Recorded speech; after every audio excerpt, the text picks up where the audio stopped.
Hiya guys, and welcome back to Wade's Workshop, and this is going to be part 7 of the Stuart Model engine. And I'm sure a few of you have been waiting for this. We're going to do the flywheel. Now it's an interesting part because pretty much of all the parts on the engine, this is the visual part I should say, the part you see spinning round, and we do want it to be running true. Now I have seen model steam engines where the wheel, all the machine surfaces are running perfectly true, but the spokes in the centre always seem to have a bit of a what's it in. So I'm going to have an inspect of the part and see if we can get the cast area, the spoke area, after a bit of dressing up, because you can probably see this flashing and what have you. I just dressed up one bit. Where was it? I'll spot it in a moment. Yeah, I think it was this base here, but as you can see where I haven't done it, still got the flashing from where the two halves of the casting came together. But I'm going to dress up all around it. We're going to set it up in the four-jaw chuck, and we're going to try and get to the inside, or this space, which isn't going to be machined, the part between the spokes, running as true as we can before we think of machining anything. So that's going to be our sort of reference point for setting it up to start with.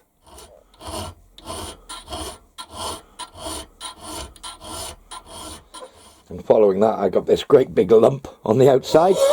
So I put my four-jaw up and I've set a clock in the boss.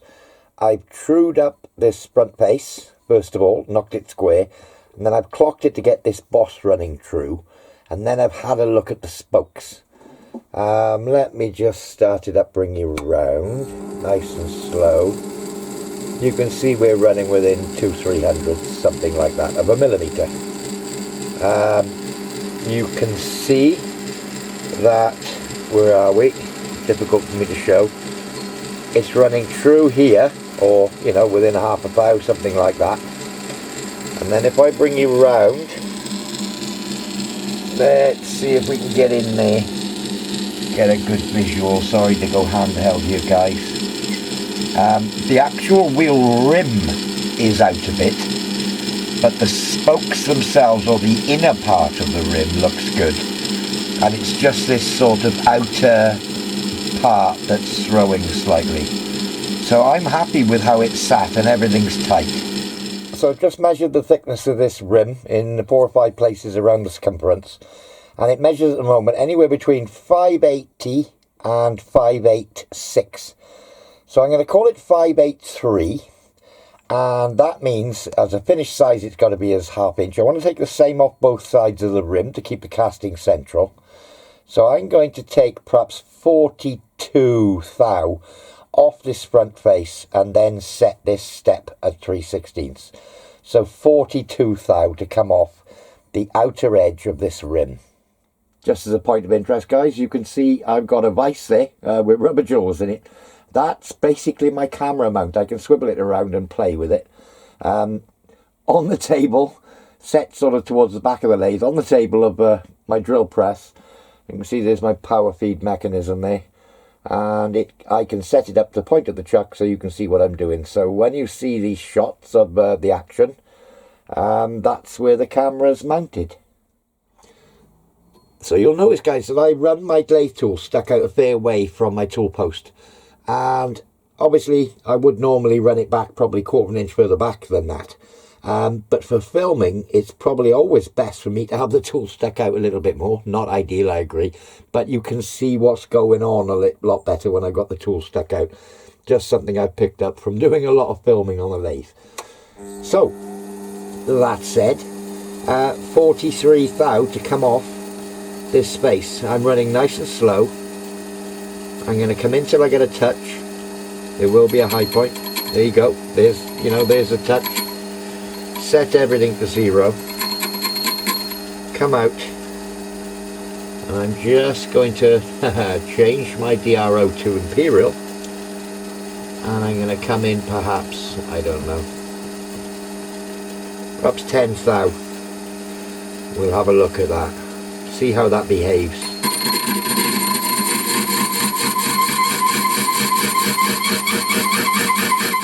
I got under the skins, well, pretty much with that. So yeah, 43 is my target. So I'll do, you know, a few 10th cuts.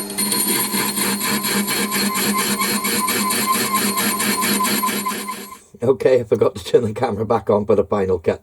But I actually skimmed 44 thou off this base, knowing that that first touch, I probably missed the high point that I measured, you know, I got something else, so took an extra thou.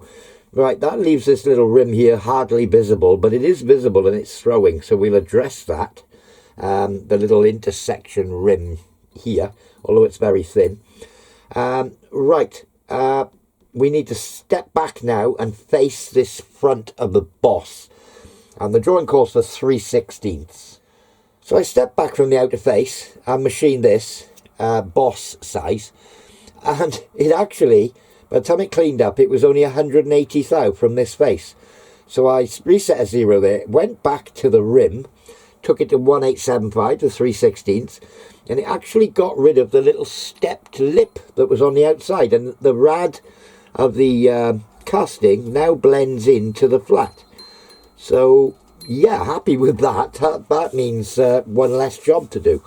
So the drawing doesn't show a dimension for the boss, the diameter of the boss. I've seen other people do this and machine the boss. Now if I started up, that boss is running pretty true. I'm in two minds as to whether to machine the cast finish off the boss or not. Yeah, I'm going to have a think about that one. So while I think about it, so what I'm going to do with that boss, I've just set it up now with a nice slow feed. I'm actually going to take 14 thou off the OD. I don't think it'll clean up with that, but I don't want to take a scratch. So yeah, we're set up. And it's probably got a little bit left on it where that boss was. I've just touched up off on that. I'm going to skim the OD while I think about what to do with that boss.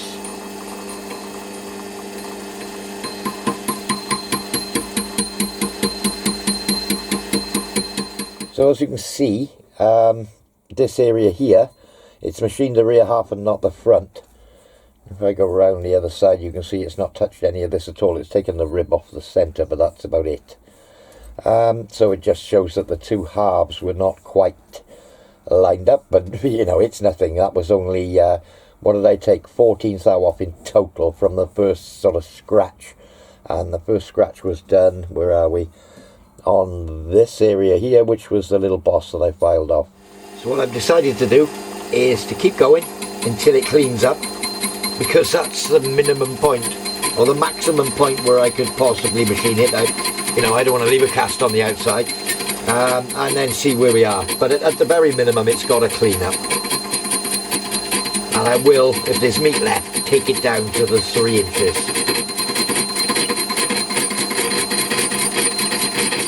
So that has just cleaned up. There's still a bit of hard skin in certain places. I'm underneath the cast surface, but okay, 72 thou to come off. Well, that's good news. That means I should be able to get under that skin. So I'm going to set a 0 there, and I know I can take 36 thou off in total. So I'm going to take 10 thou a side off. Just slow my speed back down. Now it's 10 thou a side. I know I got to go 32 a side. I'm going to try and show this hard bit in the casting. You see the shiny area on the back edge here? That's hard as glass. It's not all the way around. I've got under most of it. I've only got 8 thou or 16 thou in total come off the diameter, but I'm still getting these patches of hard, glass hard. It's playing havoc with the tip, and yeah, it's ruining the finish on the rest of it. I mean, the finish isn't bad. I mean, it's okay. I could do a lot with it. I could polish it up. There's 16 thou to come off. I think what I'm going to do I've got the spaces. Get the parting tool in the back face here. There's about 30 thou to come off the thickness. So I'm going to take some off the back face, the back equivalent to this flange here, and see if I can get a bit of that out of the way. And that might allow me to get a better finish on the top without taking the sharpness off tips. So not a lot of room to get in, but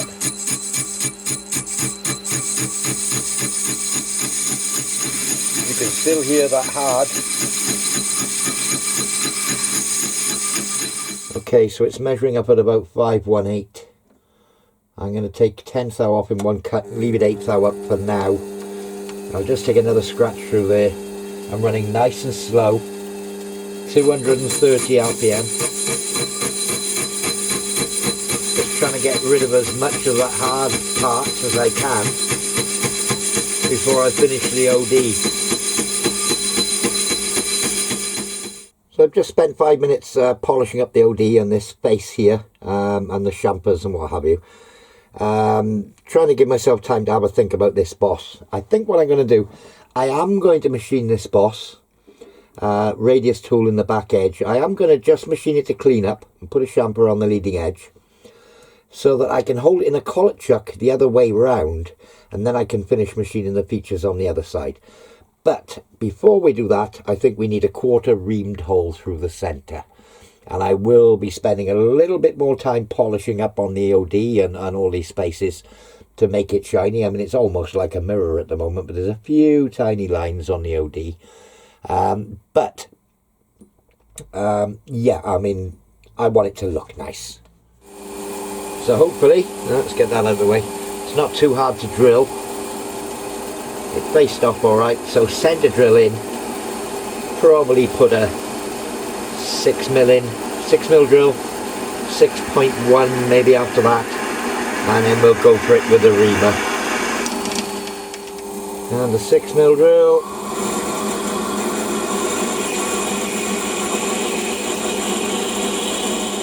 So 1/4 reamer. Let's slow things down a little bit more. What am I doing? 300 RPM. I think that'll be fine. Let's see how it behaves.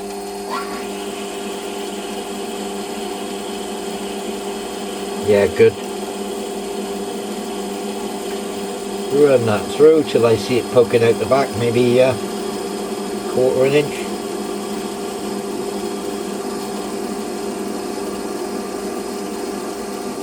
Can't see it. There we go. So I got a lathe tool set up here. It's hung out a bit, but it does the job. It's got a generous radius on it. It's something I had lying about.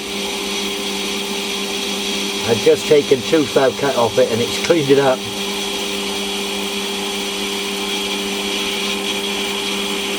I just go into a 0.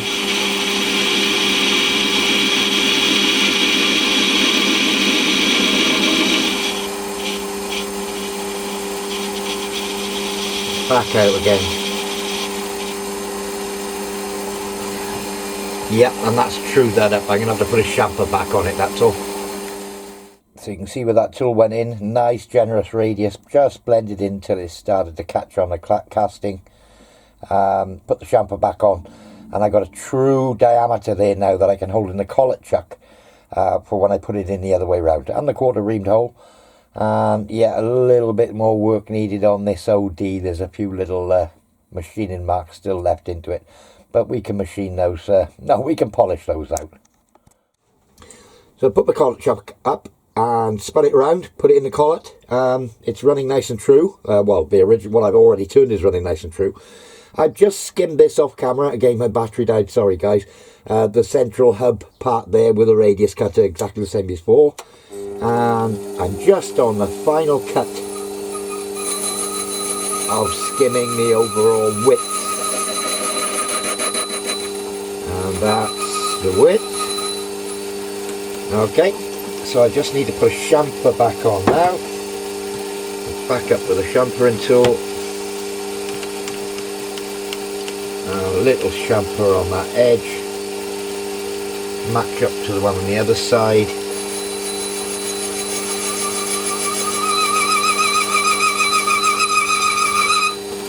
something like that.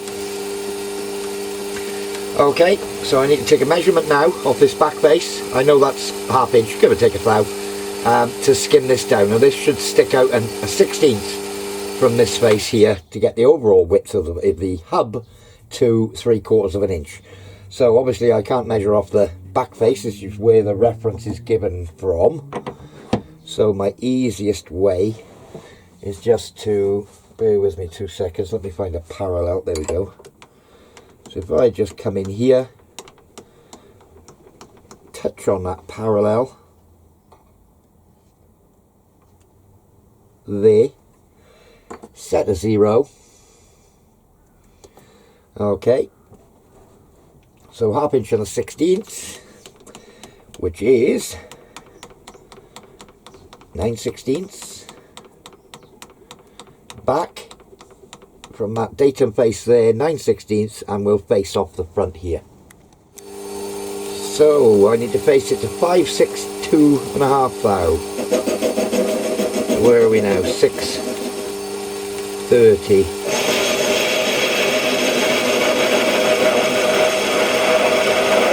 So a fair bit to come off here.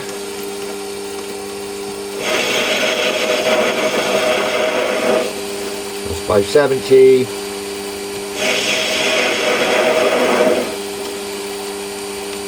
562.5. Lock the carriage. That's the size. So chamfer on the outer edge of that now, and we're away. So I should be able to get just, my chamfering tool should just fit in there. Just keeping an eye on the outer rim of the flywheel so I don't touch my tool holder on it. There we go. Little brake edge on there. So I think I need a little chamfer in there. I can probably get in there with a noga just to break that edge.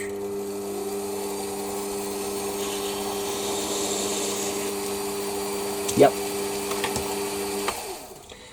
And I think we're done. Now, what I have found is that from this side, the spokes and inner area all look to be running true, but because of the slight misalignment of the two halves of the casting, this side, I don't know whether it shows, there's a bit of running out of this radius. Not a great problem. The work inside, let me think, is this going to be the outside visual side or the inside? I can't recall. I'm going to have a look at the drawing again, see which way this flywheel goes round, and if this is the outside of the flywheel, I may just make myself up a little form tool and dress that radius in to make it a bit more consistent. So I've been thinking about this for a little while, and I'm just trying to even out that radius in there onto the rim. A little bit of coarse emery, being very careful.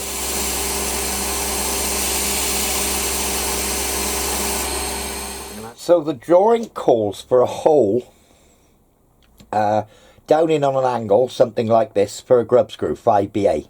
Got a 5BA tapping drill here. So yeah, you can see we got access problems, but right in that corner in the radius. There's lots of places anywhere around the circumference really, but I think seeing as that grub screw is going to be pushing on the shaft and pushing the casting out, we'll put the grub screw in line with one of the spokes like that, just for extra strength. I mean, two choices really. It could go in line with a spoke or between two spokes. I wouldn't want to have it sort of somewhere offset, but between two would be okay. I think I'm going to go in line with a spoke. So obviously what I need to do is put it up in the vise somehow and tip it over. A few ways I could do this. You know, I could, yeah, I'm basically sitting on a couple of ball bearings in there, one in the bottom, one in the top, you know, pack it out, that sort of idea. But I have a chuck-in vise, or a vicing vise. So I could basically put it in that vise, tip it over, happy days. So Plan is, oh, let me just open the vise up. If I line that up first, which side am I drilling? This side, so I'm going to put it that way round. Let it sit in the bottom.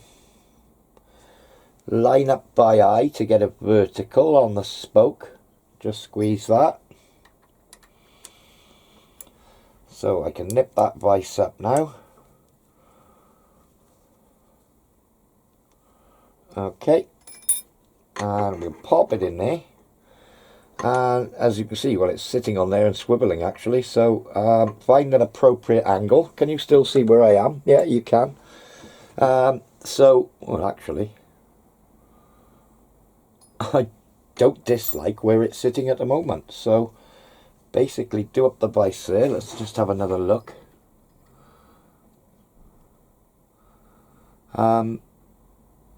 I think we're on a little bit too steep of an angle there.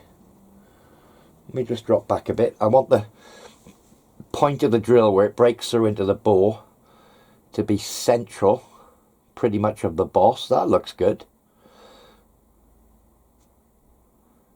Yeah, we're going to go for that. So let me just grab my Allen key. Tighten up this vise. Okay, so we've got it located on the correct angle. So we just need to pick up the boss now. I'll bring you around the other side and drill and tap a hole for 5BA. So I just put the tap up in the chuck because it's got a nice centralized point on it. If I put my rule, even though we're on an angle, this will still work, I'm sure. Yeah, as you can see, the rule's hanging down one way. Maybe better off somewhere in the middle of the rule. Okay, so bring it back towards me. Just a light finger pressure on the top of the rule with the quill. Let me get round to your angle. A touch more, I think.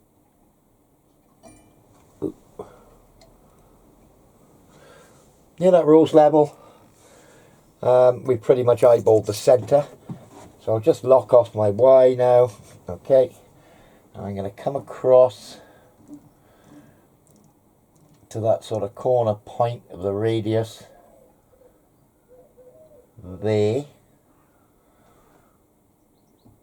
And that now looks like it's going to come out in the centre of the boss. Okay. So, out with that drill chuck. Right, how am I going to spot this? I haven't got a long series centre drill, and I just dropped the tap down the T-slot. I wonder if I could bury. I'll tell you what I have got. 5BA tapping drill is 2.65. I've got a 3mm spotting drill, which I think will do that.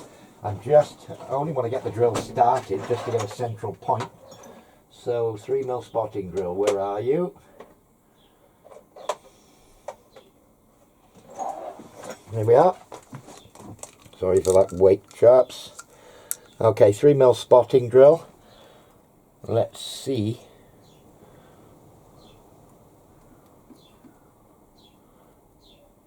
If it's got the reach. I'll put it right into the chuck. Let's see. Am I going to foul on the chuck? No. And I should be able to spot the hole. So, right, one of the first things I need to do is plug in the milling machine. Let me put the DRO on as well. All sorts of beeping going on. Let's set a 0 and X and Y just for fun and games in case they've got to move. And just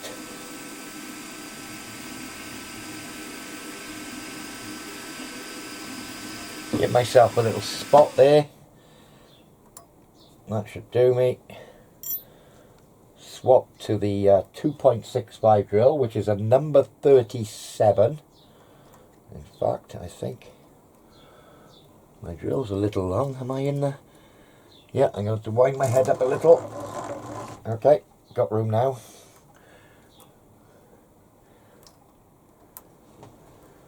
Come on. What does that look? Okay, so drill it through now into the bore. Yep, end of the drill picked up nicely.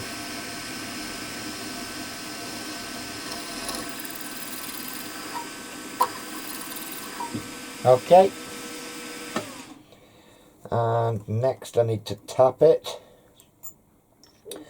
So, I haven't got a little button tap for this. I wonder, got a little T-handle. I'm going to need a spring-loaded centre. Don't think my T-handle will fit over there and still allow that centre to be out.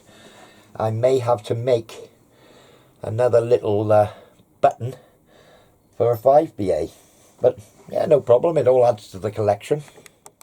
Okay, in the interest of getting this done, I'm just going to bring the tap down using the quill. I got a very light feel on this quill. I can feel touch there, so just the slightest of pressure.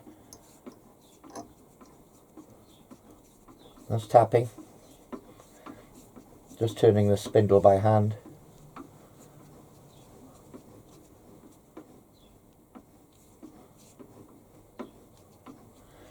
That's working. I'm getting very close with my chuck. I'm okay for a couple of turns. Okay, I think we'll bring that back out and finish it off literally by hand with a small tap wrench.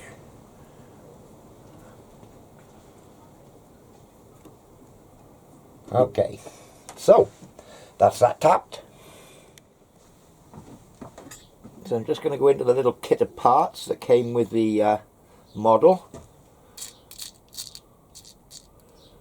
There should be a 5BA grub screw in here. Ah, what's that? No, that's smaller.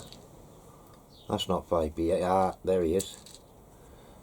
That's the one I want. We'll put that one back in there. Shut that lid, because you can imagine if I sneezed, they'd go everywhere and I would never find them all. So, alright, 5BA grub screw. I think these are slotted. They are. Ooh, that screwdriver's seen better days. Great big chunk out of it. I think that might fit. It does.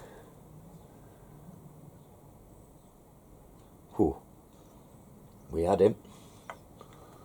Okay, so there's the grub screw. There's the shaft. Just loosen that screw a touch. There we go.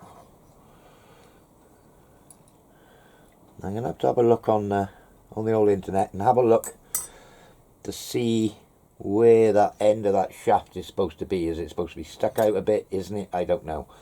So that's the flywheel on the spindle.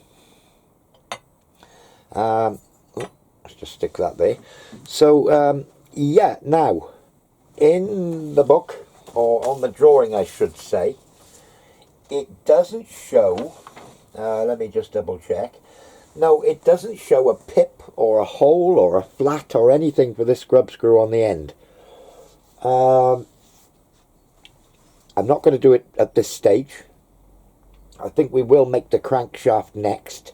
And that pretty much gives us this whole, can you see where I'm pointing? Yeah, this sort of whole head area done with the eccentric strap. You know, the axle, that sort of thing. The spindle, I should say. So, yeah, I think I'll make the crankshaft next. Obviously, I've already got the pin here. This is over length. I'm a little confused as to the drawing. It shows a part number in here, behind the crank, where the crank... Bear with me.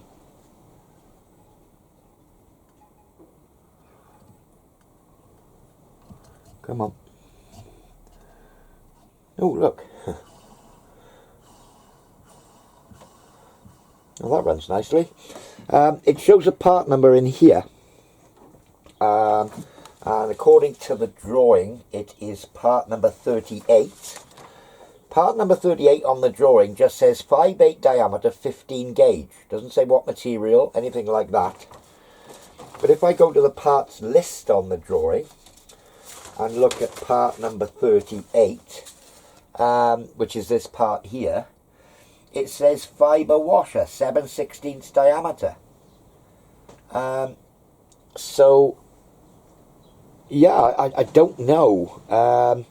This is approximately 1/2 inch, so is it designed to run with just a fibre washer behind there? If that's the case, then nothing to make. I don't know. I'm going to do a little bit of research on that, see if I can see somebody else assembling one. I don't know whether there's a brass piece of a certain thickness, 15 gauge. I don't know. We shall see. Well, there we are, guys. That's the flywheel done. And as you saw in the video and can see from the flywheel, I did polish the OD and the rims and what have you. This wouldn't be normal for, you know, a sort of a replica, shall we call it, because it wouldn't have a polished flywheel. It would be machined surfaces. And I do know that. But this is going to be more of a display thing, you know, something I stick in a, you know, one of the cabinets in the house, that sort of idea. So that's why I polished it up as opposed to leaving it with a nice machine finish. And yeah, we did have a few cold shuts in the casting, which caused a few issues, and getting a good machine finish on the OD without polishing it was very difficult. I probably could have got a replacement flywheel without these issues from Stuart Models if I'd have tried or given them a bell or what have you. But yeah, I was quite happy to sort it out in my own way, and job's a good one. So, as usual, guys, thank you for watching, thank you for subscribing, and we'll see you all very soon, where we're going to be making the crankshaft. Anyway, cheers now.